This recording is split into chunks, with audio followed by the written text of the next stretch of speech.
I'm sorry, what the hell are we talking about? The NFL draft was this past weekend, and it's finally over. Granted, you probably don't know who the first round pick is if you didn't watch it, because all of the coverage appears to be about Shedeur Sanders. I want this to be a disclaimer. This is not about Shedeur's talent. This is not saying that he's a bust. This is not saying that he won't make it in the league. This is a strictly observational conversation. But before we get too much further, make sure you leave a like, comment, and subscribe to this channel. It really does help me grow here, and I am really trying to grow this channel and get more content out to you guys. So if you feel that I've earned it, please make sure you do hit that subscribe button. Like I said, this is more of a commentary on how the whole draft day transpired and what the issue is and why some people are kind of annoyed by a lot of the talking heads. So let's just start from the beginning. For the past few months, Shedeur Sanders has been projected as a first-round talent in the NFL draft. Depending on who you ask, that's spot on or that's crazy.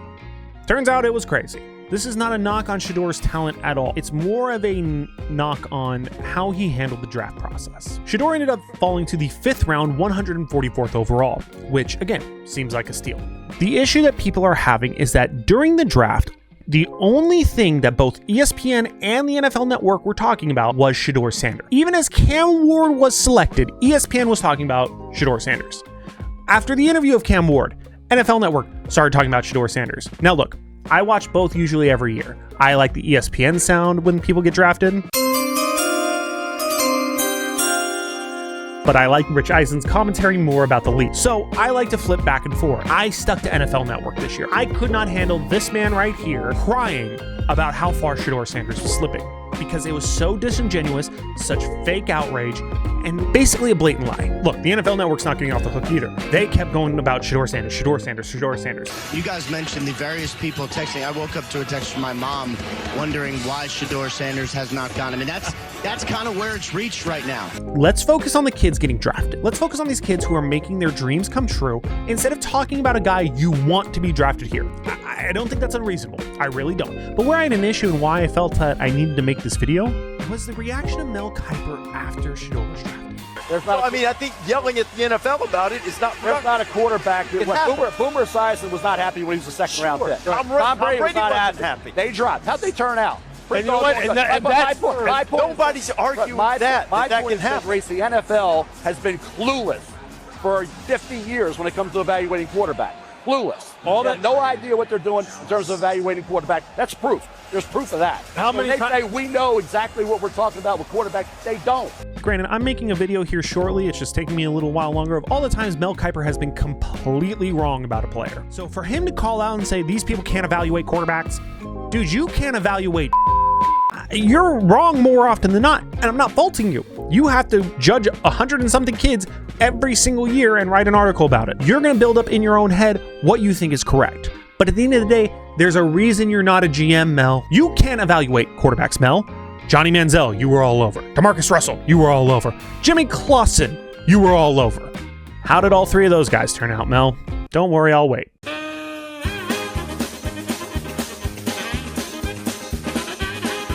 The other issue I have of people like Stephen A. Smith saying all 32 teams passed up on Shedeur. Clearly, it's not about talent anymore. It's about something else. And I'm going to tell you, I spent a large amount of the last 24 hours thinking about nothing more than I was thinking about collusion. Because how in the hell does 32 teams in the National Football League pass on a quarterback that was universally recognized one of the top 3 quarterbacks in the country entering this draft, and 32 teams passed on him? Not once, not twice, not 3 times, but 4 different times they passed on him. How the hell does that happen? If you have a quarterback, you're not going to waste a high draft pick on a backup quarterback. Let's go through just some of the names. Chiefs have Mahomes. Eagles have Hurts. Commanders have Daniels. Texans have Stroud. Jaguars have Lawrence. Rams have Stafford. It goes on and on. Most teams have their quarterback figured out. Either they sign somebody in the offseason, they have a young guy that they're trying to develop, or they have a quarterback who's just consistently good, like the Mahomeses or the Hurts. They have their established guys. Why are the Kansas City Chiefs going to waste a 1st through 4th round pick on a backup quarterback? Answer that, Stephen A. Why would they waste a draft pick when they can get viable starters to fill holes they need, especially in their offensive line, receiving room, and defensive side of the ball? Why are they going to take a backup quarterback when they can get quality starters, Stephen? Answer that question. He can't, because he knows it breaks his entire narrative apart. It has been confirmed by the Giants that Shedeur had the worst interview they've ever seen. He came on with headphones around his neck with music playing during the interview. Okay, first and foremost, if you're going to interview for a job, would you ever do that? No, you're not getting the job. Plain and simple. How do you not walk in there with respect and say, hello, my name's Shedeur, nice to meet you, talking now? No, you come in with headphones around your neck, listening to music. Like, dude, who do you think you are? This isn't just college. This is a job. This is professional football. And you're acting like an amateur. That's going to leave a bad taste in coaches' mouths, period. Coaches give players that they want to meet fake packages to kind of see what they see on the field during the package, all these things like that, to make sure they kind of understand the offense a little bit. It's being reported that he didn't come in prepared for the Giants, and Brian Daboll didn't like that. Daboll called him out on this, and Shedeur didn't like being called out on it, and Daboll didn't like that Shedeur didn't like being called out on it. That is a toxic fit if I've ever seen it, and it's not on the Giants at that point. That is 100% on Shedeur Sanders. Playing in the NFL, that is a privilege. Just because you're good doesn't mean you're guaranteed to play. There's only 32 jobs of starting quarterback. There's only 32 of them. So to go in there and act like you're better than everybody already, like, dude, get the out of here. Not going to happen. Then a second report was coming out that 2 quarterback needy teams, count them 2. Now, I think one of them was the Giants. I think the other one was the Browns, personally. Saying 2 different people came up and said it was the worst interview they've ever been a part of. How bad is that? Like, you've got to think about that. Depending on how long they've been there have been some shitty people playing in the NFL. Shitty people. And yet Shedeur's was the worst one they've ever been a part of. Let's go through the quarterback needy teams. So first we got Tennessee. They took Cam Ward first overall, so we're throwing them out. Then realistically, it was the Cleveland Browns, the New York Football Giants, the Pittsburgh Steelers, the New Orleans Saints, and there were rumors that it was possibly the Cowboys. So that's 6 teams out of 32 that realistically could use a quarterback. Take the Titans off the board immediately because they took Cam Ward, who was the consensus number 1. Any team taking first overall who needed a quarterback was going to take Cam Ward. So take them off. That leaves you with 5. 5 possibilities of a landing spot. My theory is the reported meetings that went not so great were with the Giants and the Browns. Just because of Deion's past comments, especially the one regarding the Cleveland Browns specifically, where he said if my kid was drafted to the Browns, I would pull an Eli Manning. So I think it was like a social network situation where he went in intentionally and bombed that meeting. I'm sure about this. You're 20 minutes late. You're going to walk in there and say you overslept and didn't have time to get dressed. They're going to pitch you. Case Equity is going to pitch you. They're going to beg you to take their money. You're going to nod, you're going to nod, you're going to nod, and then you're going to say, which one of you's Roth? No, not Roth, Manningham. Which one of you's Mitchell Manningham? And he'll say, I am. And then you say, Sean Parker says, fuck you. Walk out. Okay.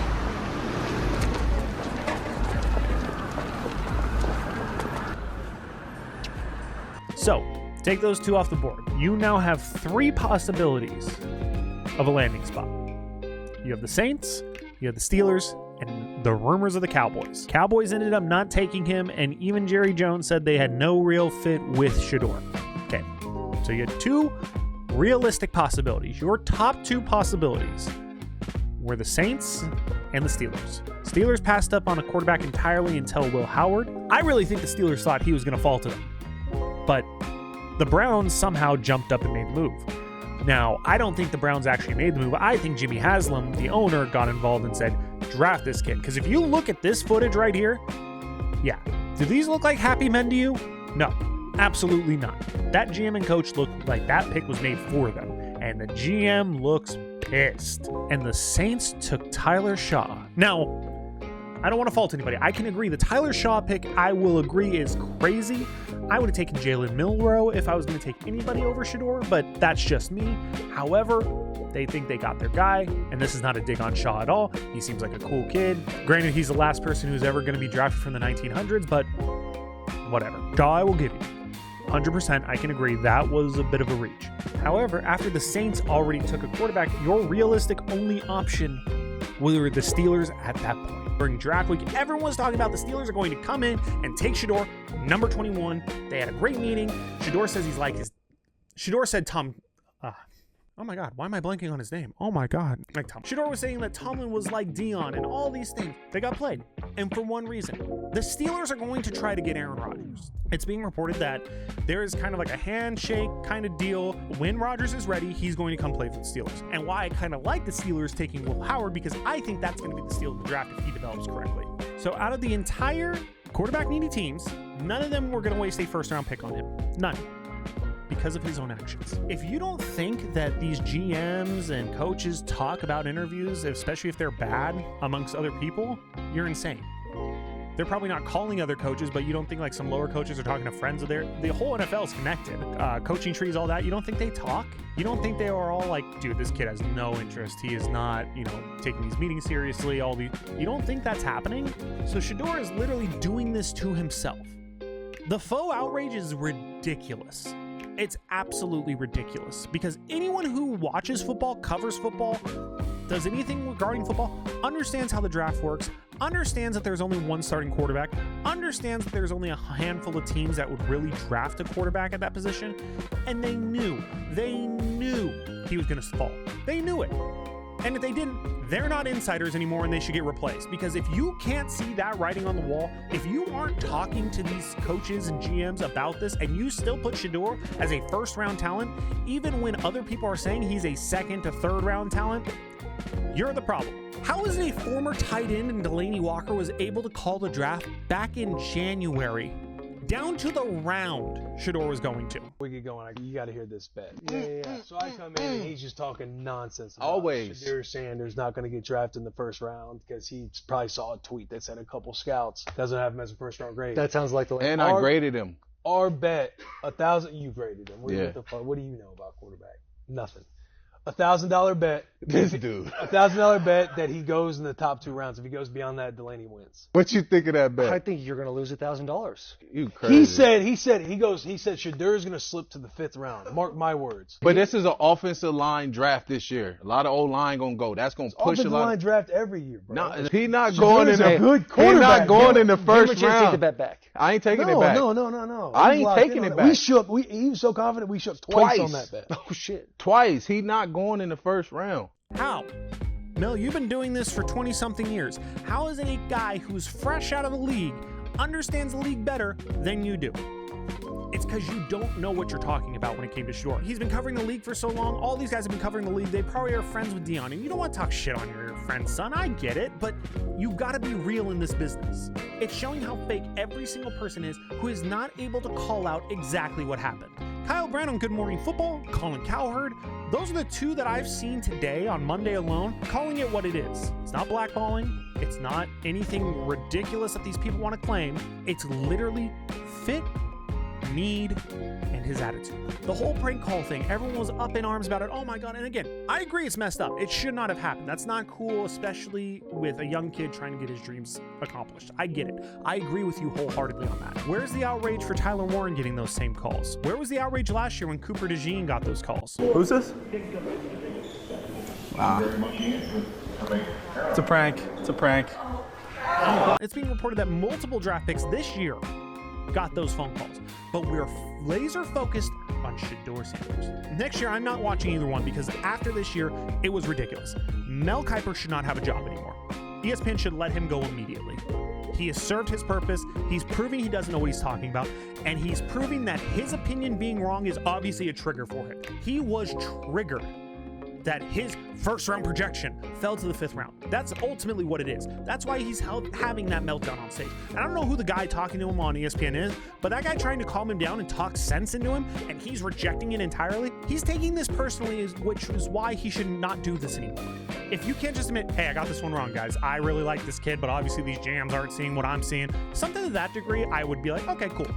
But to talk about Shedeur and cry like a child while 5 kids get drafted and you don't acknowledge their name one time is pathetic. This is not about one player. This is about 250 plus players having their dreams come true, and as fans, getting our hopes up and getting excited for the season because of who we drafted. This is not the Shedeur Sanders show. No one was sitting here going, Shedeur. No, they're like, what is my team gonna do? But you instead want to focus on one player the entire time. It's ridiculous. The point of this video is not to bash Shedeur though. It is not his talent, anything like that. He might be a great NFL player. Who knows? That's the point of the draft. Nobody knows. Ryan Leaf was supposed to be a great player. Didn't turn out. Tom Brady was picked 199th, the greatest player of all time. So the draft is a crapshoot at the end of the day. It matters how these kids go into the league, handle their business, and become better. Will Shedeur take this and do all that? If he does, I think he will become a starting quarterback in the league. However, if he goes in with his current attitude of, I know what I'm doing. I'm going to do things I want to do. I'm going to do it how I see fit and not listen to his coaching. He won't last in the league very long. So I'm hoping he does learn from this, and it sounds like he did. It's being reported that he said he could have handled things a lot better. That's a sign of maturity. It's a sign of accountability that he's never had to face with his dad. That's a sign of growth, which makes me think, okay, this kid could be something. He could be coach. He can be all those things. So right now, he's in a prove-it situation. So that's just what I think, guys. Let me know what you think down in the comments. Am I way off base here, or do you agree with what I'm saying? Please make sure you leave a like, comment, and subscribe to this channel. It really does help me out, like I mentioned before. And until the next one, have a good one.